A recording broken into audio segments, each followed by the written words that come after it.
May mga taong nagiging tanga sa pag-ibig dahil sa iba't ibang kadahilanan. Maaaring ito ay dahil sa pag-asa at pagmamahal na ibinibigay ng pag-ibig na hindi matagpuan sa ibang aspeto ng buhay.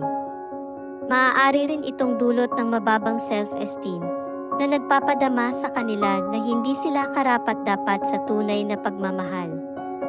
Ang ilan ay maaaring adik sa pag-ibig at nagpapakatanga upang maramdaman ang pag-ibig sa kanilang buhay.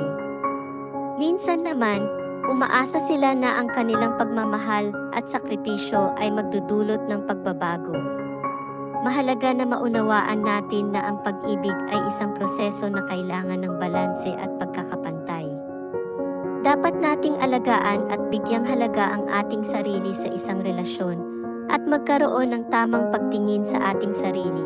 Kaya huwag maging tanga, mahalin ang sarili.